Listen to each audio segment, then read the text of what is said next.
Our first lesson will be on the posture checklist. This will be the foundation on which everything else is built. Start with the feet. You need a good solid foundation underneath you.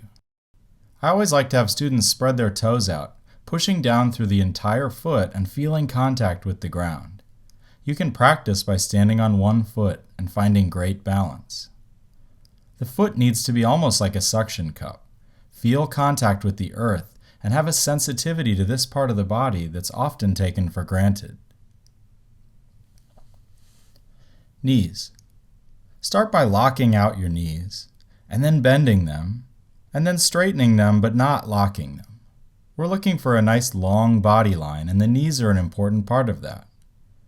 I like to teach students to have a little bit of tension in the backside of the knees to help lengthen this area as much as possible. But if you lock your knees, this becomes very uncomfortable and creates lots of issues like fatigue, poor circulation, and difficulty moving. Hips. I like to ask students to pretend that their hips are like cereal bowls, filled with cereal and milk. You can rotate your hips forward, spilling cereal and milk out the front side, and you can rotate them to the back, spilling milk out the back side as well. We like to keep a neutral hip position where no cereal or milk will be spilling out the front or the back. Not only is this a comfortable position, but it helps align the upper body to the lower body as well.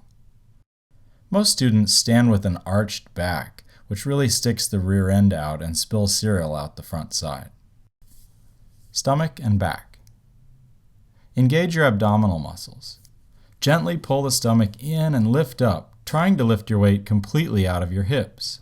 Imagine that you're in a swimming suit at the beach and you're trying to show a flat belly. By separating each of your vertebrae, you can actually grow a full 2 inches in height. In addition, you could sit cross-legged on the ground and really try and lift your head as high as possible. Chest. Lift your chest and open up the chest cavity. This is accomplished by taking your breastbone and lifting it up and out. You want to show your power. Shoulders. Often, when lifting the chest and lengthening each vertebra, students will mistakenly lift the shoulders as well. You want to make sure that you keep your shoulders as far away from your ears as possible. The idea is to have broad shoulders, but lightly pull them. This will help you keep relaxed while you breathe and play your instrument. Don't make any extra tension. Have somebody look at you from the side and see if your shoulders are still in line with your hips and your ankle bones. Stack it up in a nice straight line. Neck. I always like to look for a long neckline. Keep your neck long and lengthened and your ears as far away from your shoulders as possible. Chin. The chin can be level or elevated slightly, but the main thing is to pull it back, making sure that your ears are in line with your shoulder blades and your hips. Many students tend to stand with their head and chin way too far forward.